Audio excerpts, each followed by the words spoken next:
ding, just stop for a moment, imagine all those noises, this thing, click, steam engine, ding, right? You also need a printer. Obviously, everyone needs a printer. This is actually a picture of the printing mechanism for another machine of his called the Difference Engine No. 2, which he never built, but which the Science Museum did build in the 80s and 90s. It's a completely mechanical, again, a printer.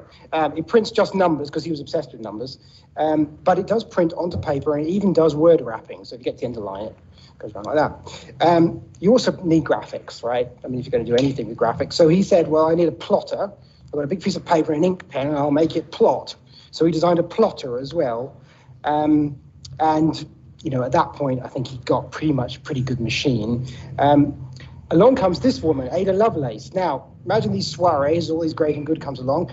This lady is the daughter of Mad, Bad and Dangerous to Know Lord Byron. And her mother, being a bit worried that she might have inherited some of Lord Byron's madness and badness, thought, I know the solution. Mathematics is the solution. We'll teach her mathematics. That'll calm her down. Because, of course, there's never been a mathematician that's gone crazy, so, that'll be fine. So everything will be fine. So she's got this mathematical training, and she goes to one of these soirees with her mother, and Charles Babbage, gets out his machine. So Duke of Wellington is there, we get that machine, obviously demonstrate it, and she gets it. She's the only person in his lifetime, really, who said, I understand what this does, and I understand the future of this machine. And we owe to her an enormous amount because we know a lot about the machine that Babbage was intending to build because of her. Now, some people call her the first programmer. This is actually from one of the paper that she translated. This is a program written in a particular style. It's not historically totally accurate that she's the first programmer. And actually, she did something more amazing. Rather than just being a programmer, she saw something that Babbage didn't.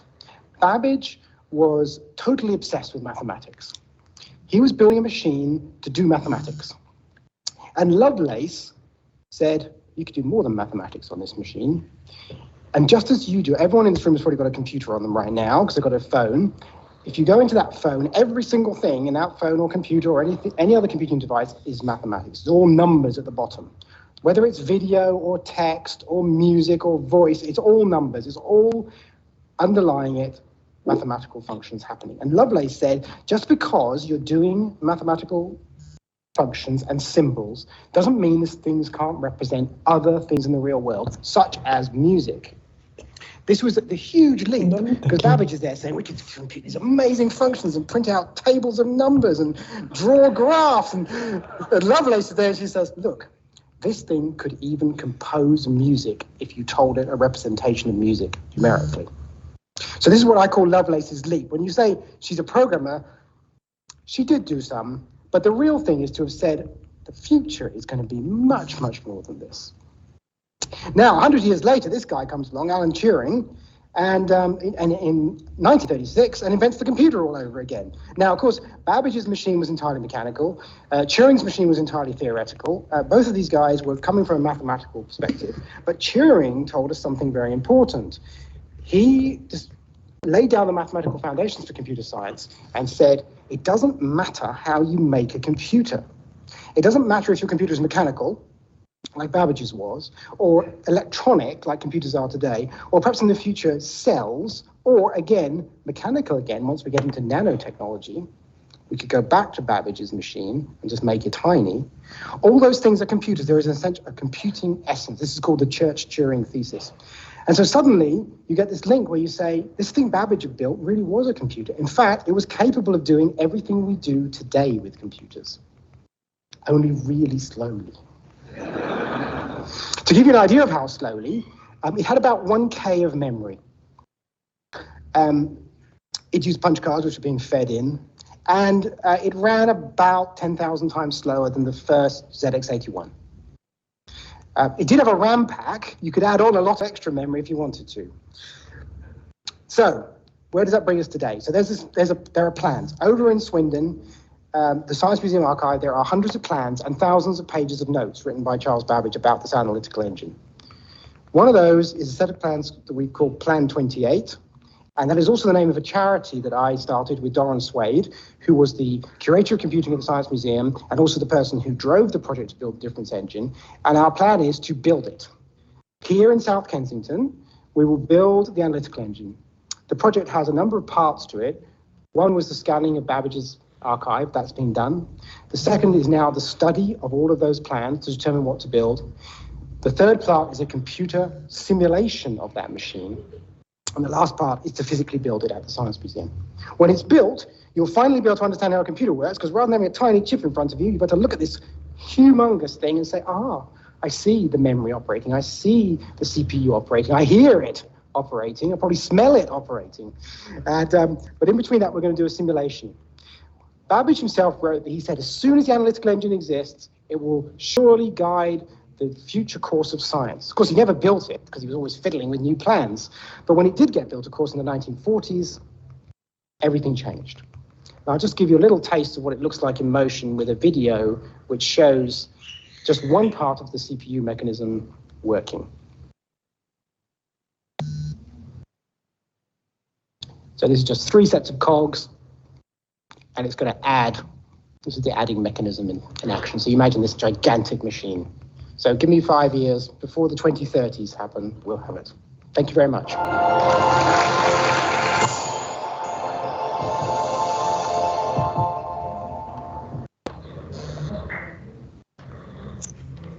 Ok. ¿Comentarios?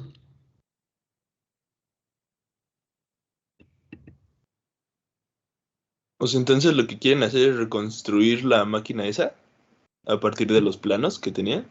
Exactamente, eso es lo que quieren hacer, construir la máquina de Charles Babbage, porque él construyó pedazos de la máquina, que fue como empezaron a mostrarla y a usarla, y Ada Lovelace pudo programar, pero no está construida en su totalidad, nunca la vio terminada.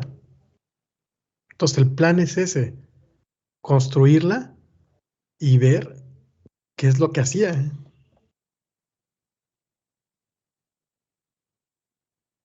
Pero se fijan cómo nos fue llevando a través de todo esto hasta que pegamos con la computación moderna. Esa es la parte interesante. Y sí, ya Charles Babbage hizo la primera computadora funcional.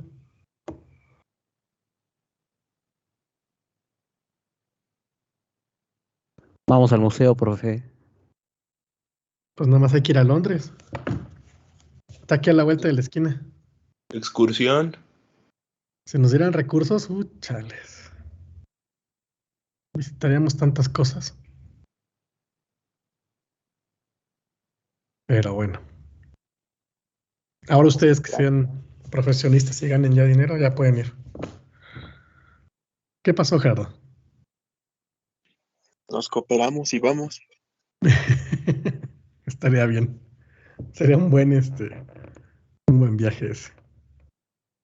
A Kensington. Ok, ¿qué más? ¿Qué más?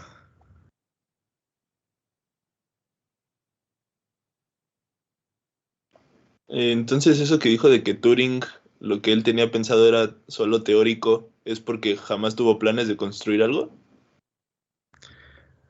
Más bien, no que no tuviera planes de cosas, sino que más bien no pudo construirlo en ese momento.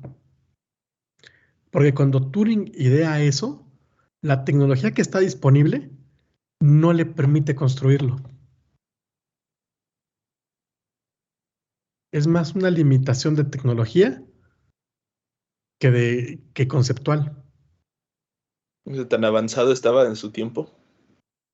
Sí, de hecho sí. Eso es lo que pasa con las ideas y los conceptos. A veces están mucho más adelantados que lo que la tecnología actual puede llegar. Y aún ahorita, en este momento, hay muchas cosas que están ideadas y no se pueden construir porque no existe la tecnología para poderlo hacer.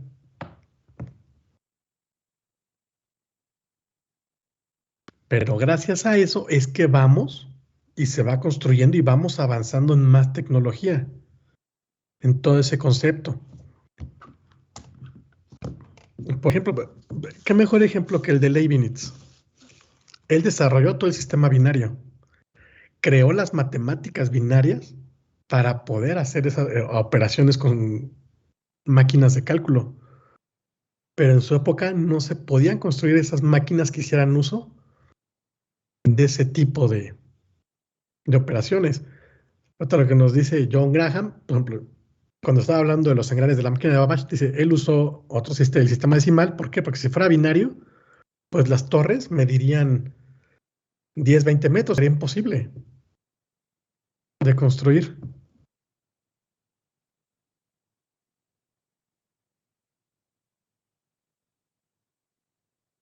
¿Qué más? ¿Qué más? A ver. Vamos, chicos, participen. Despierten.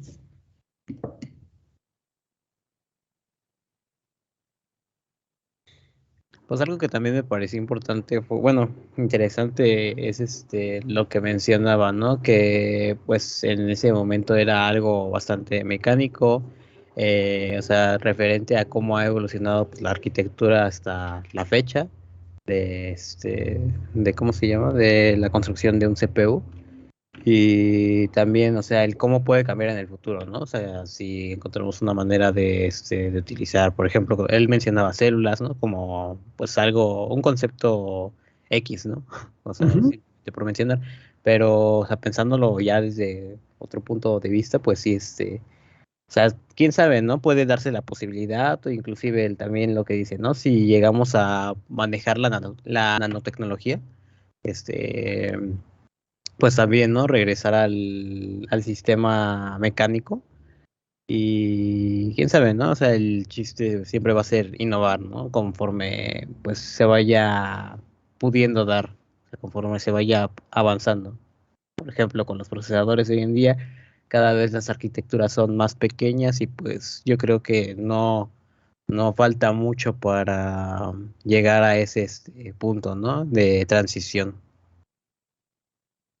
Pues sí, y ya empezamos a jugar con eso. Si empiezan a buscar acerca de computación cuántica, van a ver que ya hay máquinas.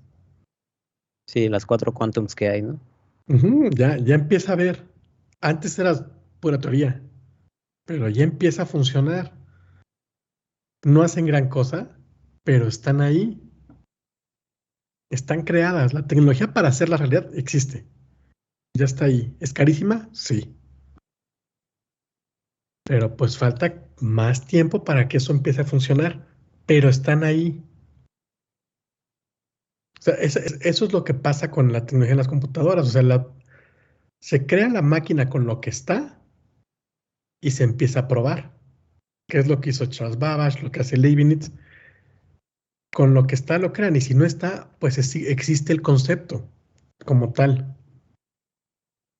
Y todo parte de esas ideas, de esos conceptos principales para poder crear cosas. Por ejemplo, el Internet tampoco fue una idea nueva. El concepto de Internet, de una nube de datos, ya existía desde 1945, al final de la Segunda Guerra Mundial. El concepto estaba, pero ¿qué pasa? No existe la tecnología para poderlas crear. Vamos a ver las máquinas, un poquito más adelante, qué máquinas estaban en esa época. No pueden hacer ese tipo de cosas. Bueno, no existían ni las telecomunicaciones para hacerlo. El teléfono todavía había, pero no era una cosa que fuera totalmente confiable. Entonces el chiste es no dejar de idear cosas. A ver, ¿alguien más? ¿Alguien más? ¿Alguien que esté despierto aparte de Joseph y de Rodrigo?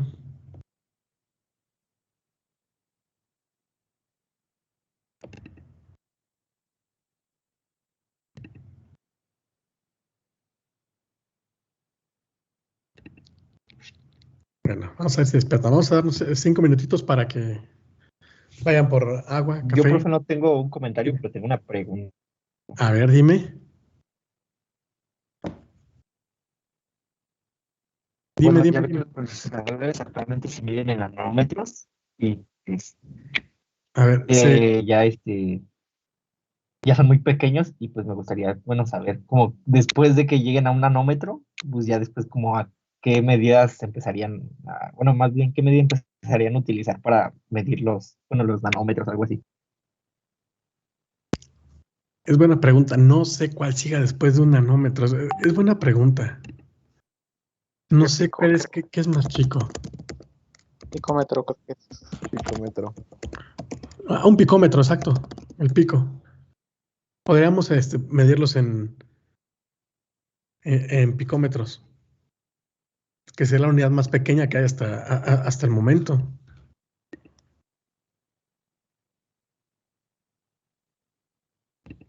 Dígame, pues estamos hablando ya que estamos casi a nada de llegar a esas medidas. Gracias, Rodrigo, José Rodrigo. Estamos en ese momento de llegar a ese punto ya. Si tú ves el procesador, pues está chiquitito.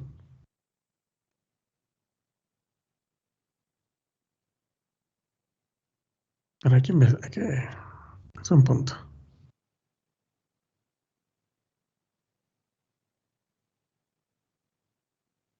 Ese sería un buen tema de investigación. ¿Qué pasa con los nanómetros? ¿Dónde vamos a llegar?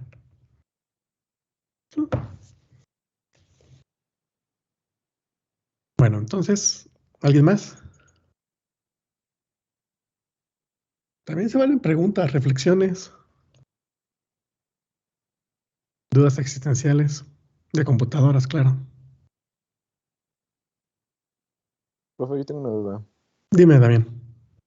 Hablamos de tecnología, de innovación y todo eso, pero ¿en qué países realmente se da todo eso? Porque ya que aquí en México, pues, estamos muy atrasados en ese tema. Mira, toma en cuenta, sí, aquí no se ha visto un desarrollo tal cual.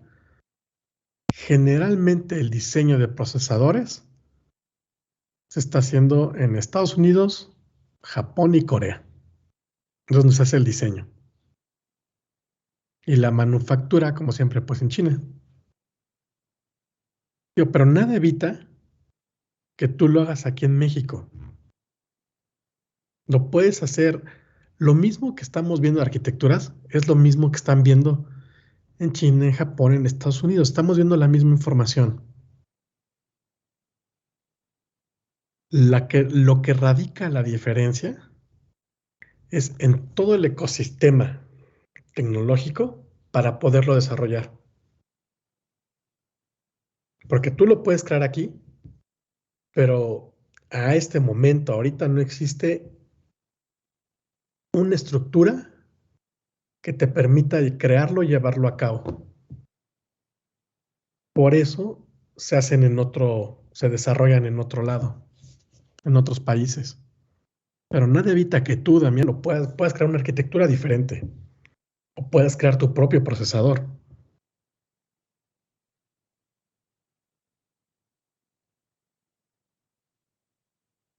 Y ahí es cuando empieza pues toda esta parte de la imaginación. Recuerden que muchos de los inventos que hay en el mundo han sido por mexicanos. Tenemos la capacidad intelectual de crearlos. Créanlo. La televisión la inventó un mexicano, y luego la televisión blanco la inventó un mexicano, y luego la mejoró el mismo mexicano. Pero ¿qué pasó? Que no existe la infraestructura para desarrollarla. Y le vende, pues toda la investigación, todo el diseño, todo se lo vende a una empresa americana.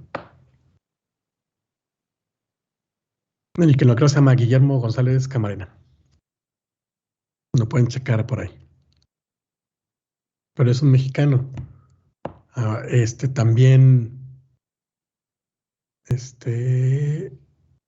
la tinta indeleble que se usa en las votaciones, también ese es un invento de aquí. Y es del Poli, quien lo inventó. ¿A poco sí, profe? Claro, búscalo también. Y es del Poli, el profesor, el investigador que lo creó es del Poli. De hecho, es un profesor. No me acuerdo de qué unidad. Eso sí no me acuerdo, fíjate.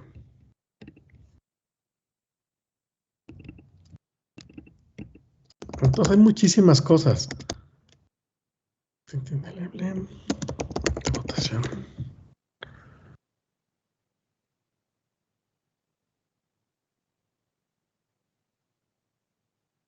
No lo encuentro.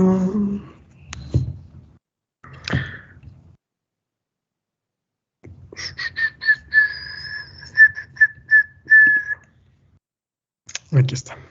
¿Dónde está mi ventana?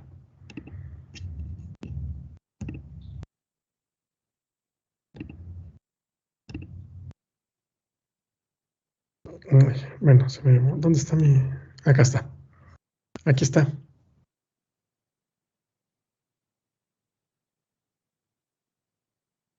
Entonces, si lo buscan aquí está, se llama Filiberto Vázquez, y es de aquí del...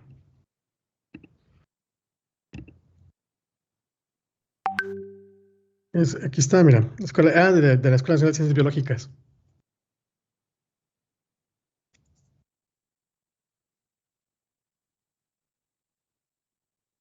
Entonces te digo, lo podemos crear y podemos hacerlo. Hay cosas que podemos desarrollar aquí, hay cosas que no.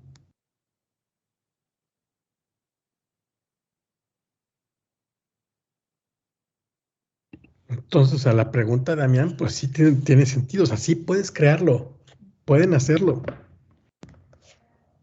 y pueden diseñarlo. El problema son, Otra vez, Iván. el problema son los recursos para hacerlo. Sí, pero pero lo puedes hacer, o sea, lo puedes diseñar. Y nada evita que te lo lleves a otro lado y lo desarrolles allá. O sea, y hay margen para crearlo. ¿Por qué creen que prácticamente cada marca está desarrollando sus propios procesadores también? Por ejemplo, Samsung tiene sus procesadores, los Snapdragon, que son muy particulares de ellos, y ellos se lo venden a alguien más. No, profe, son los Exynos. Los Exynos, perdón. Sexy, ¿no? ¿Los Snapdragon de quién son? De Qualcomm. Gracias. De Qualcomm. Gracias, se me hacen bolas. Bueno, pero ahí están, o sea, ya ven, cada marca tiene su procesador. Qualcomm, Samsung, Apple, que recientemente dejó de utilizar procesadores de Intel para desarrollar los suyos propios.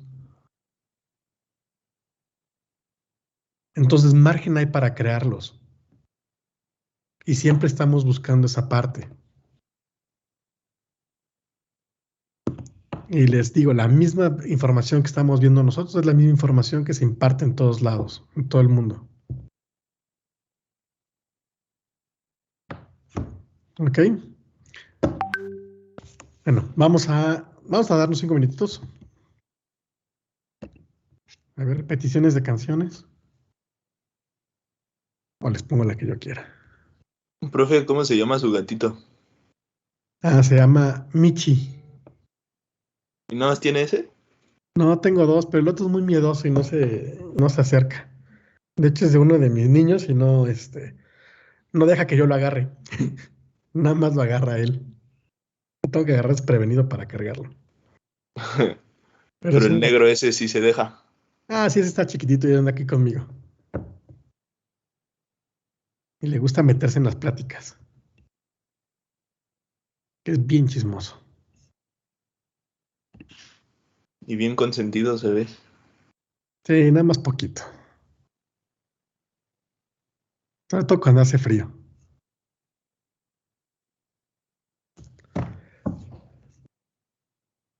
Sale, entonces vamos a tomarnos un cafecito y vamos a regresar en un ratitito. Sí, 5 profe. minutitos. Sale, profe. ¿Dónde está mi ventana?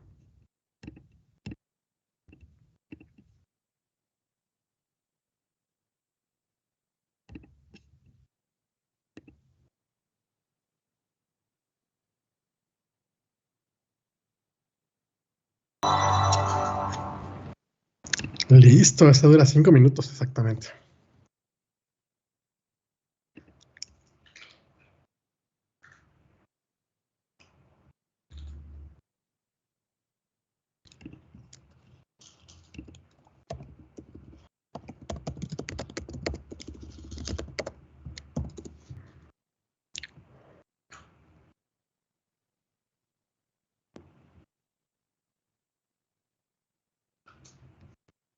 Listo, entonces sigamos con esto entonces.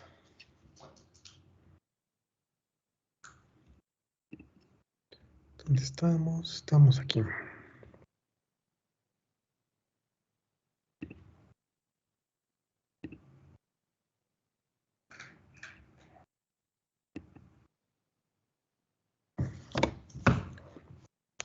Ok, estamos aquí entonces. ¿Alguien tiene preguntas? ¿Algo? ¿Un comentario? ¿Nada? De mi parte, ninguno, profe. No, No, todo profe. bien, prof. Por el momento no. Vale, entonces sigamos. Entonces, partimos de esta parte. Charles Babbage crea esta primera computadora. Le empieza a mostrar a todo el mundo, empiezan a salir y tenemos más intentos de crear más máquinas de cálculo. Aunque la de Babbage es una computadora es una computadora que tiene memoria, tiene unidad de procesamiento, tiene varias cosas, como no está completa para esos años, pues la gente no la reconoce, sigue estando ahí, pero no, vaya, ya nadie le pone tanta atención. Y seguimos necesitando nosotros máquinas para poder calcular. Entonces seguimos con las calculadoras. Entonces tenemos estas calculadoras, la de Baldwin, que empieza a hacer operaciones ya mucho más rápidas y más complejas, y empiezan a ser totalmente mecánicas, son totalmente mecánicas.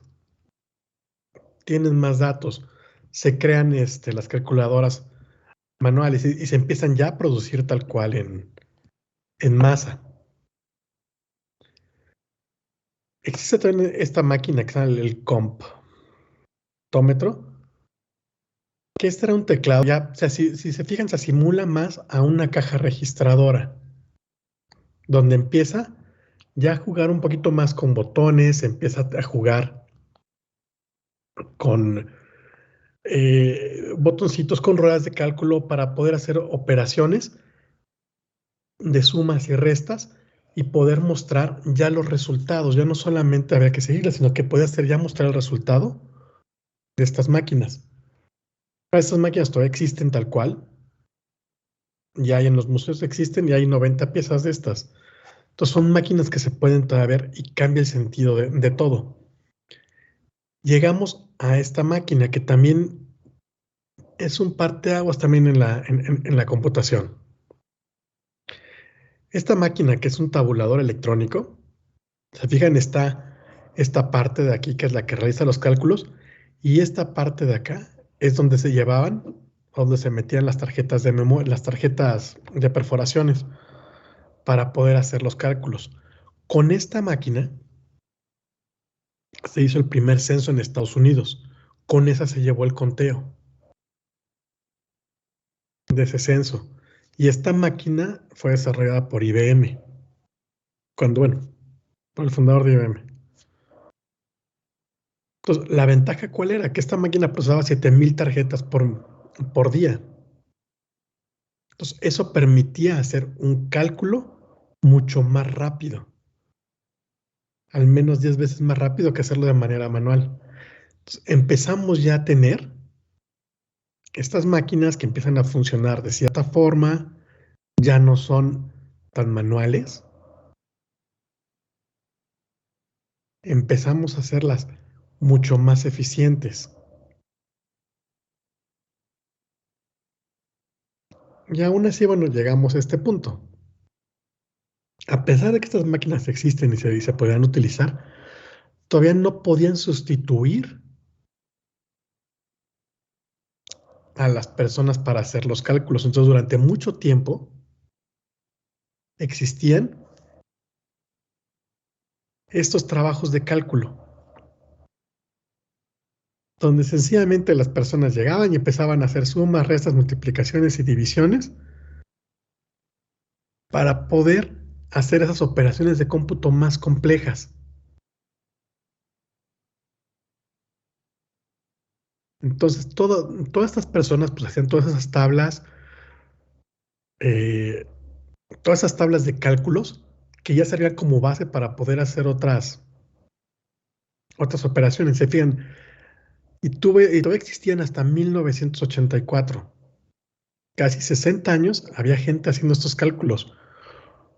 Entonces, ¿eso qué nos dice? Que, por ejemplo, cuando se lanzó la primera misión al espacio, pues los cálculos se hicieron a mano, estaban estas personas haciendo esos cálculos.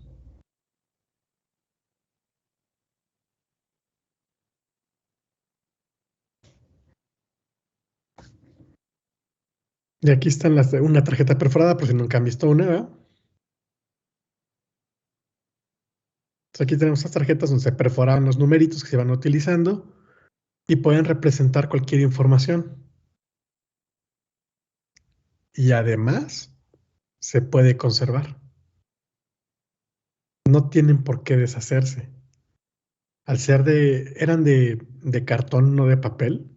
Eran tarjetas como de cartón, como si fueran las de las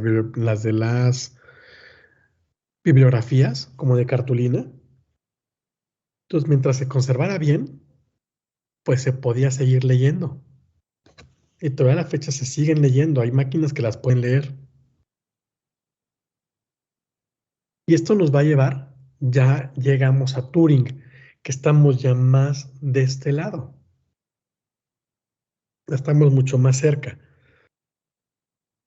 Entonces, esta máquina de Turing pues, nos va a representar la lógica de un algoritmo. Es por eso que muchas de las funciones, cuando queremos, no sé si han oído que el test de Turing para determinar si es una máquina o un humano. Entonces, todo este test no es realmente una máquina, sino es un concepto.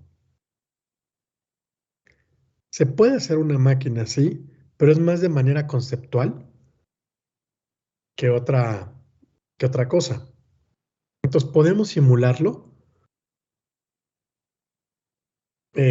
para poder determinar ciertas operaciones o para entender cómo funcionaría. Entonces, la máquina de Turing, bueno, es una cinta infinita que siempre avanza hacia la derecha y hay símbolos donde la máquina puede leer y puede escribir solamente uno a la vez. Y el mismo cabezal es de lectura y escritura.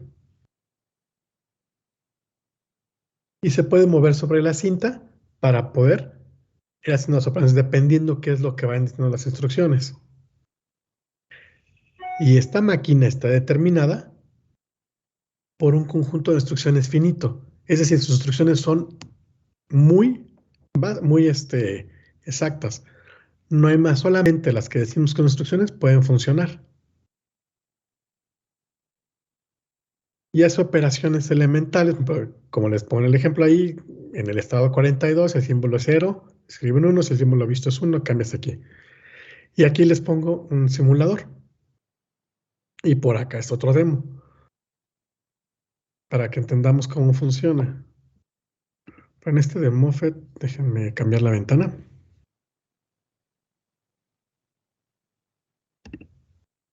Voy a compartir mi ventana completa mejor.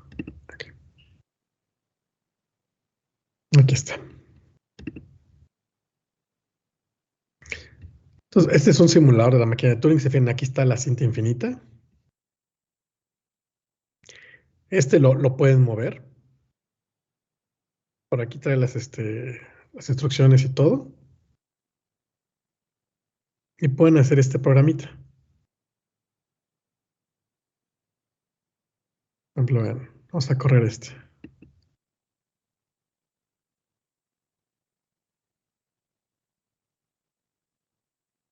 Entonces, ¿qué es lo que pasa? Vamos a darle reset.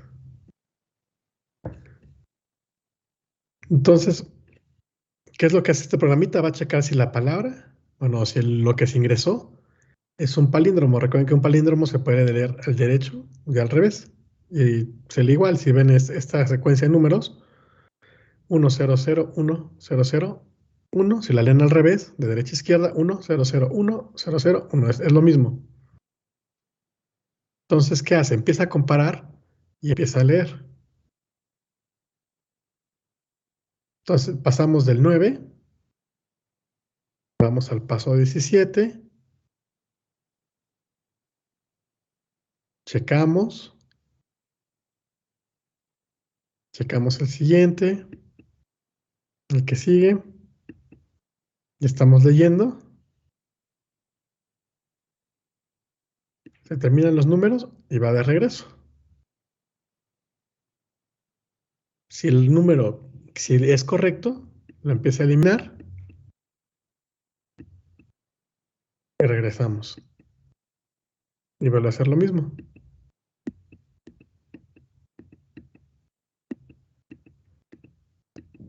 Entonces, si fijan, es un proceso mucho más lógico que otra cosa. Entonces, por eso se dice que es una máquina hipotética y conceptual. El otro demo, ya después lo pueden ver con más, con más calma, que es el de Google, el Doodle de Google, que estuvo cuando fueron los 100 años del cumpleaños de nacimiento de Alan Turing.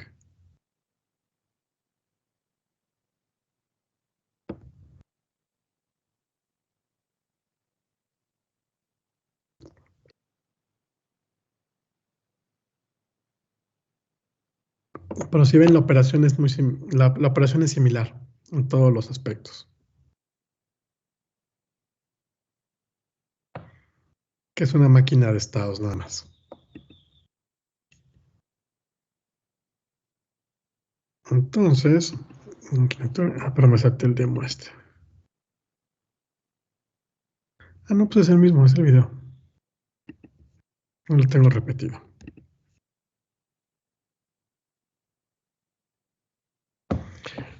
Bueno, entonces empezamos con esa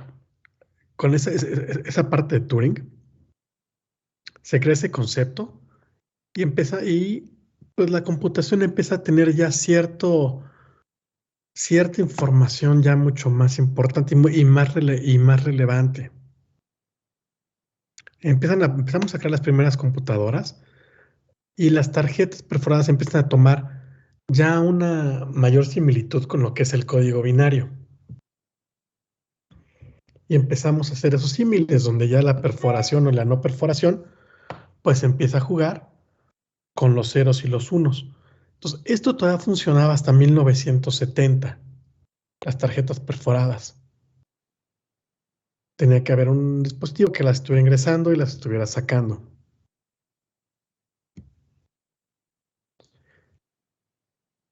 Entonces, ¿qué pasa?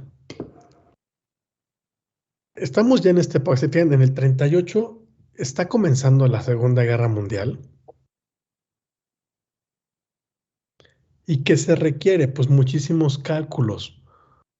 ¿Para qué? Pues para poder lanzar, para poder mover tropas, aviones, cómo lanzar proyectiles, toda esa parte. Entonces se empieza a requerir otra vez mucho poder de cálculo. Y esa capacidad de generar información es lo que va a detonar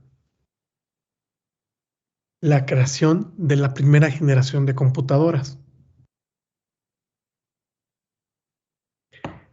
Esta primera generación va a utilizar los tubos de vacío que eran como focos para poder almacenar esta información. Ahora, todos pensamos muchas veces que pues, las primeras computadoras siempre son americanas, pero no. Hay computadoras que fueron un poquito más, más allá. Entonces, el primer computador, el Z1, que era una computadora ya como tal, como las conocemos, se construye entre el 36 y el 38. 1936 y 1938. Se fijan, no estamos tan lejos. Pero en el bombardeo de Berlín de 1943, esta máquina se destruyó junto con sus planos, pero sabemos que existe gracias a fotos. Ahorita creo que tengo una foto por ahí. Entonces, esta era una máquina que ya operaba con electricidad y usaba un sistema binario para hacer estas operaciones y se podía programar. Afortunadamente el gobierno nazi no confiaba en los diseños de SUSE, entonces no apoyó la creación de esta máquina. ¿Ustedes se imaginan qué hubiera pasado si los alemanes hubieran puesto esta información? ¿Hubieran tenido eso? ¿Cómo hubiera cambiado esa parte?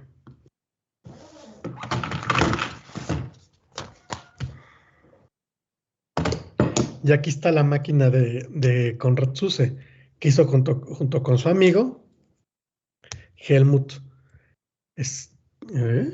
Schroeder, y la construyeron en la sala de los padres de Zuse. Se fijan en la foto, vean la foto, vean el contexto, que es lo interesante.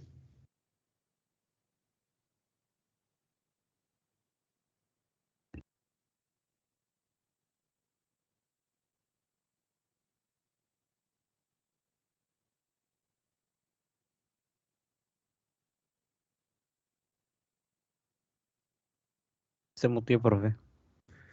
Sí, es que me hablaron. Bueno, a mí lo que me encanta ver de aquí, de esta imagen, por ejemplo, es el plano de aquí atrás, ¿no?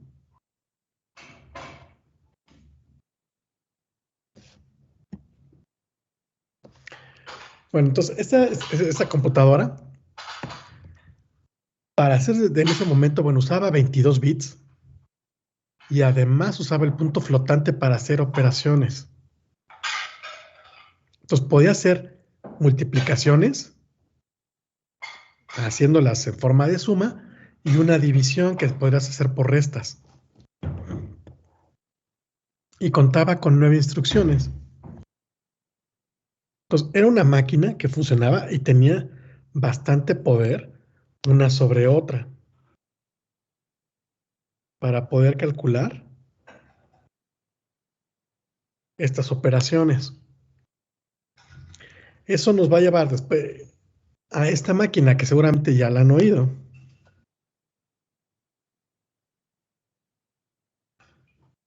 que es la máquina, la Mark I, que fue en 1944. Esta máquina fue construida en Harvard por IBM. Ay, tapando aquí este pedacito. Donde su nombre real es la máquina automática de secuencia de cálculo controlado. Entonces, este ya era un ordenador que era electromecánico. Entonces, al ser este ordenador electromecánico, pues podía hacer mucho más operaciones y tenía una operación mucho más grande y podía hacer cálculos mejores. ¿Se fijan? Ven la cantidad de cable que usaba, 800 kilómetros de cable. Es una cantidad impresionante de cosas de cable. Y 760,000 ruedas para hacer esos cálculos. Y esta máquina original también está en un museo y se puede ver. ¿Por qué se movió? Entonces, ¿cómo empieza esta máquina? Howard Aiken, que era un militar, él propuso construir esta máquina. ¿Para qué? Para poder hacer los cálculos bélicos mucho más rápidos y poder ganar esta guerra. Entonces, se envían señales electromagnéticas para poder mover las partes mecánicas y poder hacer esos cálculos. La máquina era lenta, bueno, pues sí es lenta para las mediciones de hoy en día, aunque era rápida, de 3 a 5 segundos para hacer un cálculo. Pero si lo ponemos en este momento, pues sí, es más lenta. Pero, ¿qué es lo interesante de esto? Que esta máquina, la Mark I, pues ayuda a diseñar la bomba atómica, que también parte de otro punto importante en la historia, es ayuda a ganar la Segunda Guerra Mundial. Esta máquina, y así, bueno, se construyeron 4 versiones más de esta misma máquina. Tenemos otra máquina que es la ENIAC. Se fijan todo el espacio que ocupaba toda la máquina, toda la computadora. Esta es la parte de atrás y esta es la parte frontal.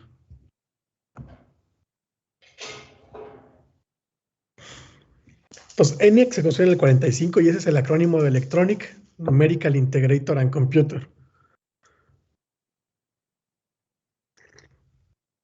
Y es una máquina de propósito general, una computadora de propósito general, es decir, podía ser reprogramada para hacer cualquier tipo de cálculo.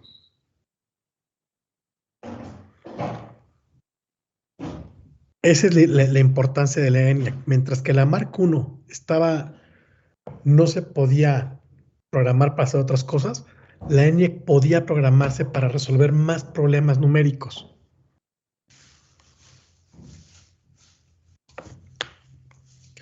Y la construyeron John William Mauchly, que es el anterior, y Presper Eckert. Se fijan, Eckert todavía estuvo vivo para ver mucho más cosas.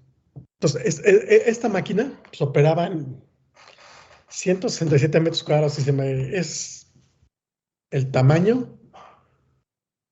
Son 2, 3, como 3 salones de los de la escuela. Ese era el tamaño que tenía la computadora para poderlo operar. Con sus tubos de vacío, hacía 5000 sumas, estas multiplicaciones por segundo, que ya era un avance desde la Mark I ahorita. Funcionó hasta el 55, hasta que se dañó porque le cayó un rayo encima. La EDVAC forma parte de la primera generación ya de computadoras como tal. Entonces, lo que hacen es crear una variación de la ENIAC. Y de ahí nace la EDVAC. Empiezan a explorar varias cosas. Fíjense, el documento, aquí está el draft de lo que era lo que se iba a hacer. Y se puede leer, si le hacen clic aquí en esta imagen cuando vean la presentación, pueden ver el documento y está toda la información acerca de la EDVAC. Y fíjense quién escribe el documento. John von Neumann. Tengan presente ese nombre.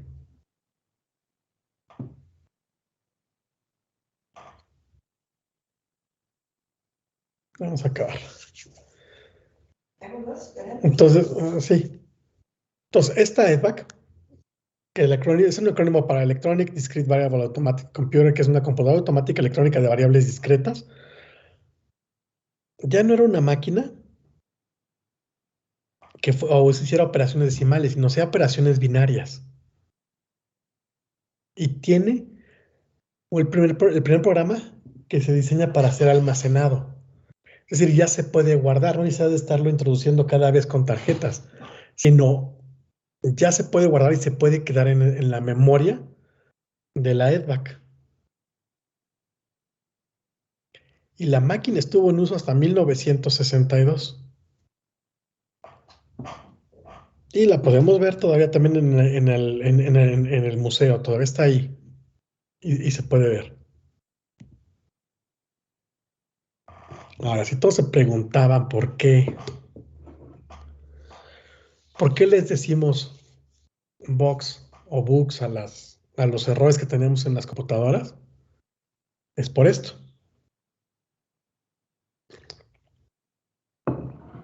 Grace Hopper Murray, que era una teniente del ejército americano, de la Armada, o de la Naval, perdón, sí, de la Armada, era una programadora de una de las ingenieras que estaba trabajando en la Mark II.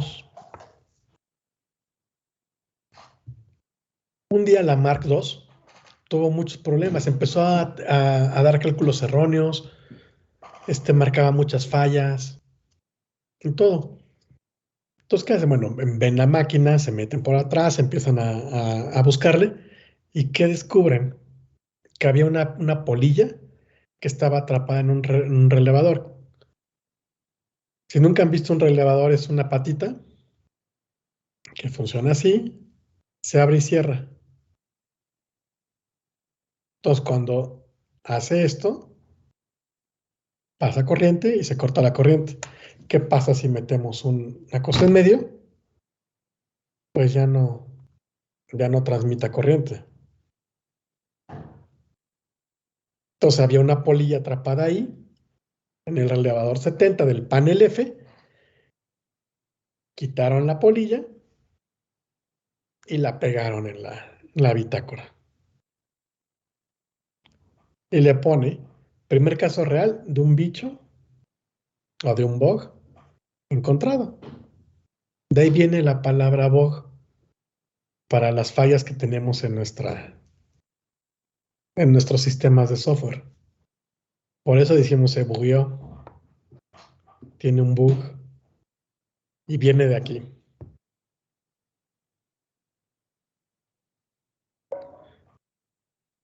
Ok, pregunta hasta aquí, vamos a pararla aquí, en el 51. Pues no, profe, todo quedó claro. Qué bueno, espero que Todo bien, profe. espero que les esté gustando.